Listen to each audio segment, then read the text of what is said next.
Hey, what's going on, guys? So today we'll be going over all the known monster crown species. There are currently around 40 known monsters, and there will eventually be over 200 upon the game's release. Seeing as I'd like to show off the monster synergy forms and their descriptions and whatnot, I figured I'd make this video a two-parter. Also, for those of you who are interested, the monster crown devs were nice enough to show me a couple designs that are currently unreleased and unknown to the public. So make sure to stay tuned until the end of the video where I will be showing them off. So first up is AMBIGU, the metal goo monster. It's an unstable type monster, and its description reads, constantly morphing from form to form, it seems comfortable in a cephalopod-like shape. It constantly seeks metallic material to consume and incorporate into itself. Its amorphous body can take a variety of textures, from a hard metallic surface to a stretched and near transparent state. As they usually ignore humans, they can be quite amusing to watch, their bodies fluxing like hot wax, eyes dividing, even swapping body parts with other AMBIGU. Occasionally an AMBIGU will leave the group with more limbs or less than expected, however their low IQ and constantly bewildered expression make it difficult to tell if the monster notices or even cares. AMBIGU typically don't consume other monsters, preferring vegetation or minerals. If their hunger reaches a peak with no food source available, it's common to see them bite off and swallow one of their own limbs, the tentacle then quickly regrowing the material absorbed. It has 5 known crown synergy forms, 1 for each type. For those of you who don't know, the type list is as follows: Brute, Vicious, Unstable, Relentless, and Will. These types work in a circle, one defeating the other. Anyways, these are its synergy forms, which are essentially, from what we know, similar to Mega Evolution. I do like all of these. I feel like they embody the typings as well. But if I had to pick one to say as my favorite, I'd say the Brute one. AMBIGU comes in at 3 feet 8 inches tall, 70 pounds, with a life expectancy of 10 years. Next up is BRUTUS, the Cliff Bully.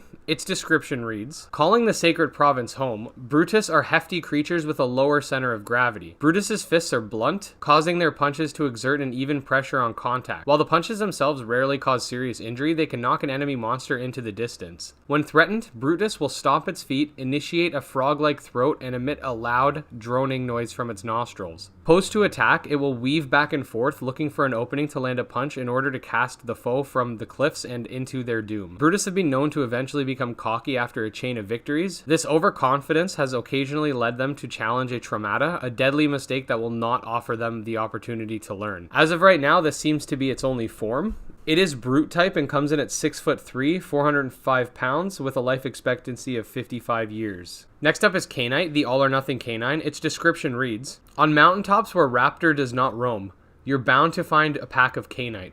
The alpha demands the lion's share of prey, and others are subservient. However, brute-type monsters have little patience for being strong-armed. Sooner or later, a challenge will rise up. Unlike other pack animals, the victor has decided not by a desperate brawl, but instead a single vicious attack. Both Canite will be facing each other and will wait, carefully observing the other for an opening. When the pivotal moment arrives, both will lunge at each other with a single attack, focusing all their power into one blow. The weaker Canite does not survive. This battle leaves the victor completely exhausted. However, if neither manages to destroy the other, both combatants are often torn apart and eaten by the collective group. This leads to pure chaos as a fight breaks out from the pack to establish a new pecking order. These are its forms, which all look absolutely savage in nature. I really do like these and will likely be picking one up at some point when I get my hands on the game. It's Brute type, coming in at 2 feet 1 inch tall and 60 pounds with a 30-year life expectancy. Next up, we got COBREO, the Will type monster. Its description reads, these are charming, flowering monsters that can no longer be found in the wild. COBREO are found in large numbers within the Duchess Garden, a private monster sanctuary found on the west coast of Crown Island. They constantly emit a sweet, flowery aroma, making nearby predators unable to track their prey using this scent.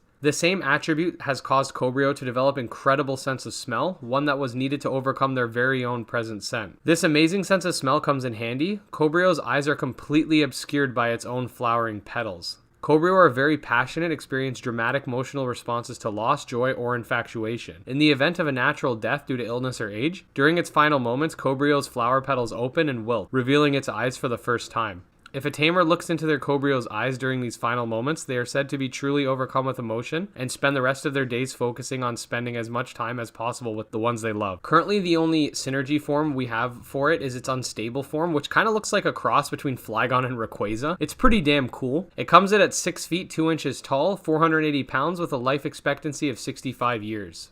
Next up is Kohler, an unstable clam-like creature. Its description reads, Kohlers linger in forests and caves ever so quietly. When they sense a human's presence, they use their magical tongues to create the form and sound of a child in distress, calling for help. Anyone reaching inside their cave-like mouth to save the child will quickly be devoured. As a Kohler digests more victims, their mimicry will improve. slowly learning the makeup and structure of the human form. A frequently heard myth on Crown Island is that if a koalar can live long enough and consume enough victims, it will one day leave the forest or cave as a perfectly formed human child, blending into the nearby town and consuming victims much more expertly. There is, of course, no proof. Unfortunately, not much else is known about koalar in regards to its form and/or statistics. Next up is CRISA, a will-type monster. Its description reads, CRISA are commonly found in dark forests and occasionally in caves. Their body is comprised of shards of opaque and pink-black glass that spin, twirl, and reconfigure in shape as it floats through the forest. Said to be the byproduct of powerful magic, they seem to possess an incredible ability to mystify and confuse those lost deep in the forest. Carefully twirling and reflecting light across its body, they aim to bedazzle any being that happens to pique their interest. CRISA seems tireless, performing for days without any sign of exhaustion. Some researchers believe that despite CRISA's inorganic appearance, it may have inspired the myths of the woodland fairies, or perhaps that its habitat of playing with and reflecting light may be the unintentional source of otherwise unexplained forest fires. These are its various forms, which are quite diverse. I mean, we got a paper crane, a mouse, and whatever the heck this thing is. It comes in at 2 feet tall and only 4 pounds with a life expectancy of 80 years. Next up is DARWHOL, a will-type monster. Its description reads, DARWHOL is a rare monster that lingers just beyond the shore, seeking to reclaim the land its ancestors once roamed. Its desire to retake the land is so strong that powerful claws have begun to grow from what were once fins,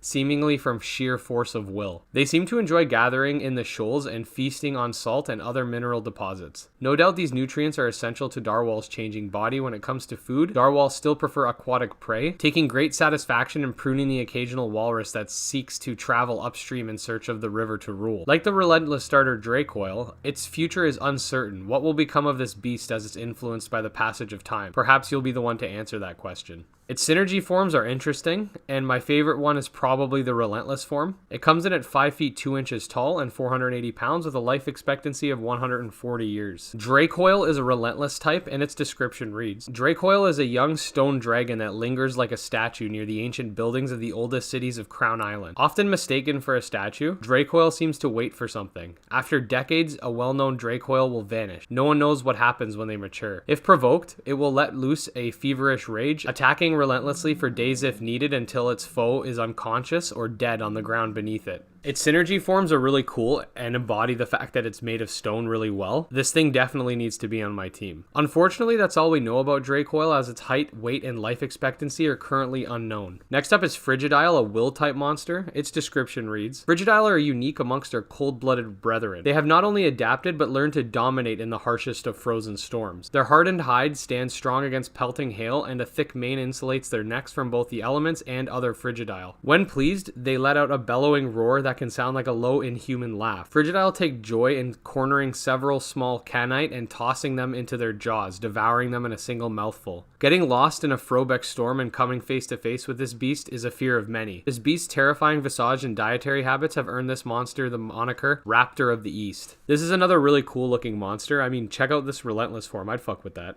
It comes in at 6'7", 545 pounds, and has a life expectancy of 90 years. Next up is Gorgem, an unstable type monster. Its description reads, Gorgem is rarely seen. They are known to only inhabit a single location on Crown Island, the crystal-filled Dew Cave. Gorgem spends most of its time burrowed deep beneath the surface, where the heat from the Earth's mantle is immense. The high temperatures soften the hard crystals, allowing Gorgem to digest them. Made of stone and crystal itself, Gorgem incorporates the hardest minerals into its body, in order to tolerate the heat of the depths. The older a Gorgem gets, the deeper it digs. Some well-studied tamers debate what happens to a Gorgem that becomes hard enough to break into the magma deep beneath the Earth's crust.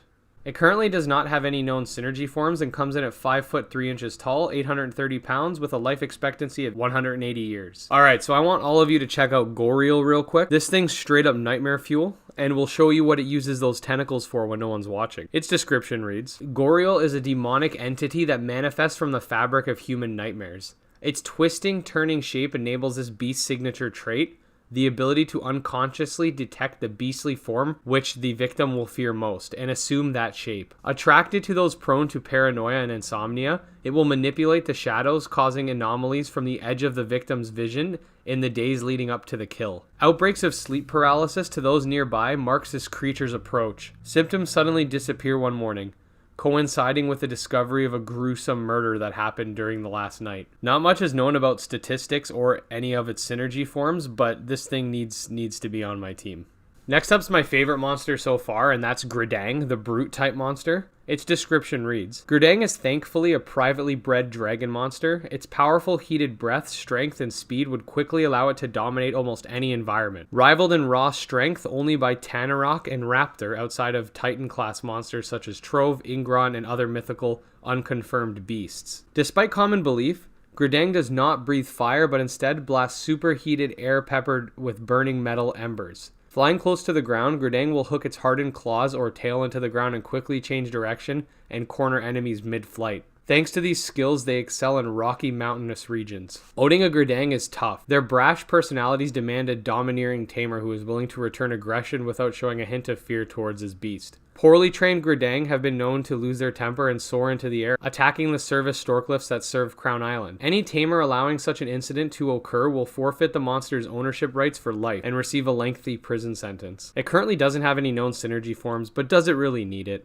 Look at this thing. It's perfect. It comes in at 8 foot 3 inches tall at 415 pounds with a life expectancy of 300 years. So those are the first few of the known monsters, but make sure to subscribe so you get notified when the next part comes out. I've got a ton of monsters left to cover, and if Monster Crown is something you're interested in, make sure to check them out on Steam or YouTube using the link in the description. Now let's jump into the two exclusive unannounced creatures I have for you. These monsters are non-combat oriented, meaning that they'll be used for overworld stuff, so my guess is that they're probably similar to HMs, but with a monster that doesn't take out a slot or something to that effect. Anyways, our first monster is Lady. As you can see, it appears to be a cross between a cow and a dog. These monsters are described as providing milk, but at times they can still be brute. I'm assuming we will see these monsters in various farm areas and be able to acquire some milk-based healing items from them. The second creature is called Crudel, and I quote the developers, "It's a mystery for now." At a first glance, I thought maybe this fish-like monster would be used to traverse the waters, because if we remember, both of these creatures are stated to be non-combat and domestic, but then I'm wondering how large this creature is. If it's a small fish, it wouldn't make sense to use it as a surfing companion. This could go either way, and it really depends on the fish's size. The only other uses I could think of would be some type of waterfall equivalent, or to straight up eat them to restore your monster's health. This game does claim to have a darker story, and judging by the descriptions we just read, it does. But with all that being said, let me know what you guys think of the monsters we've covered so far. Let me know in the comments below, and don't forget to check out part 2 when it's ready. Make sure to like, subscribe, follow me on Twitter at GymLeaderEd, and until next time, peace.